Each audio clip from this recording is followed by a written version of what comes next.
Assalamualaikum warahmatullahi wabarakatuh. Perkenalkan, nama saya Astria Rani Lestari, NPM 19754003, Perdagangan Internasional. Di sini saya akan menjelaskan mengenai metode pembayaran ekspor. Metode pembayaran ekspor ada dua. Yang pertama yaitu metode letter of credit, yang artinya jaminan pembayaran diterbitkan oleh bank. Dokumen pembayaran ini diteruskan kepada importir agar membayar sejumlah uang tertentu yang sudah disepakati sebelumnya. Keuntungan pembayaran metode LC adalah ada jaminan pembayaran dari bank selama dokumen yang dikirimkan sesuai dengan LC. Sementara itu bagi importir, ada juga jaminan bahwa barang yang diperoleh sesuai dengan yang kesepakatan sebelumnya. Lalu yang kedua, metode non-letter of credit. Dengan metode pembayaran jenis kedua tersebut, terdapat sejumlah cara yang dapat digunakan, yaitu cara pembayaran di muka, advance payment, rekening terbuka, open account, konsinyasi, consignment, dokumen against payment, dan dokumen against acceptance. Dalam metode LC ini juga memiliki syarat dan prosedur tersendiri yang tidak memungkinkan barang yang sudah diekspor itu tidak dibayar.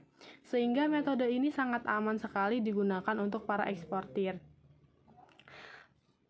Selama itu memenuhi syarat dan menaati prosedur yang ada. Ada beberapa prosedur ekspor rinci yang menggunakan LC, yaitu importir harus mengisi formulir LC di bank yang akan digunakan di negaranya. Di dalamnya terdapat penjelasan mengenai detail produk yang akan dibeli, seperti jenis produk, harga, jumlah, spesifikasi, waktu pengiriman, alamat tujuan pengirim, serta dokumen-dokumen ekspor yang diminta oleh importir. Importir menitipkan 100% uang dengan total invoice dari produk yang akan dibeli kepada pihak bank di mana importir itu berada.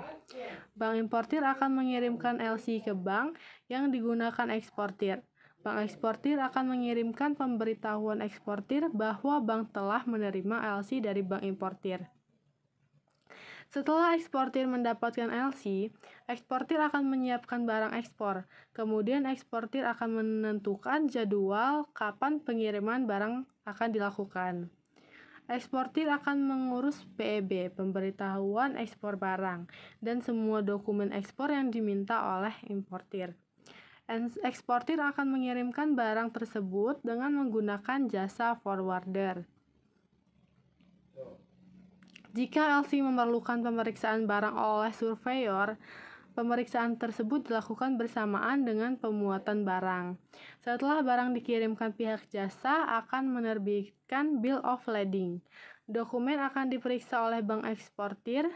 Jika dokumen sudah dinyatakan lengkap dan sesuai, maka dokumen tersebut akan dikirimkan dari pihak bank eksportir ke bank importir. Setelah dokumen diterima oleh bank importir, uang tersebut akan diterima oleh bank eksportir tanpa perlu menunggu barang tiba di tangan importir. Bank importir menyerahkan semua dokumen eksportir kepada importir. Dengan importir memegang dokumen ekspor yang diserahkan oleh pihak bank, maka importir dapat mengambil barang tersebut dengan menemui perwakilan jasa pengiriman tersebut. Lalu perbandingan metode pembayaran metode non-letter of credit, yaitu ada metode advance payment, di mana importir harus melakukan pembayaran di awal kepada eksportir sebelum barang-barang tersebut dikirimkan. Besarnya tergantung kesepakatan dengan importir, dengan tunai atau telegrafik atau transfer. Lalu documents against payment, mirip LC tapi importir melakukan pembayaran sebelum mengambil dokumen ekspor untuk mengambil barang melalui bank. Lalu dokumen against acceptance, mirip LC tapi importir melakukan pembayaran sebelum mengambil dokumen ekspor untuk mengambil barang melalui bank. Open account, yaitu importir tidak akan melakukan pembayaran apapun sebelum barang diterima oleh importir di negara tujuan. Lalu consignment Eksportir mengirimkan barang kepada importir sebagai titipan untuk dijualkan oleh importir. Namun barang yang tidak terjual akan dikirimkan kembali atau diretur kepada eksportir. Lalu di sini ada keuntungan dan resiko eksportir dan importir mengenai metode pembayaran ekspor.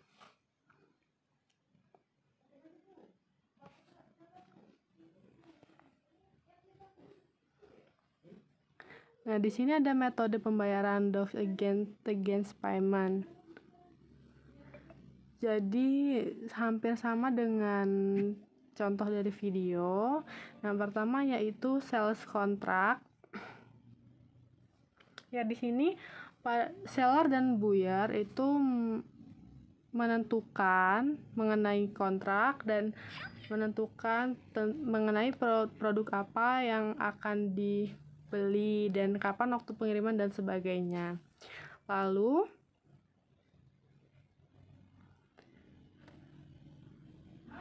seller memberikan dokumen kepada bank. Lalu dokumen tersebut akan dikirim ke bank pembeli atau buyer. Lalu dokumen tersebut akan disampaikan ke buyer.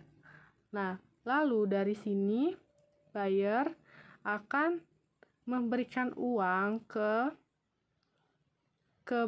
bank negara buyer tersebut. Lalu bank negara buyer tersebut akan mengirimkan uang kepada bank seller. Lalu dari bank seller itu memberikan uang ke seller, baru barang dikirimkan oleh seller kepada buyer lewat shipping company. Ini adalah salah satu contoh, namun di dokumen against payment.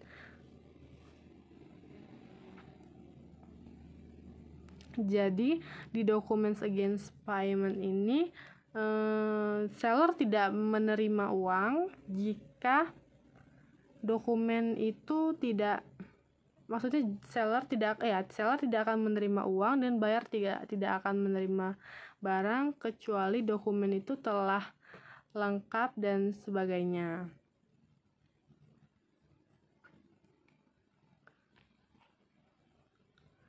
Baik, terima kasih. Sekian penjelasan dari saya. Mohon maaf apabila ada kesalahan. Kepada Allah saya mohon ampun. Wassalamualaikum warahmatullahi wabarakatuh.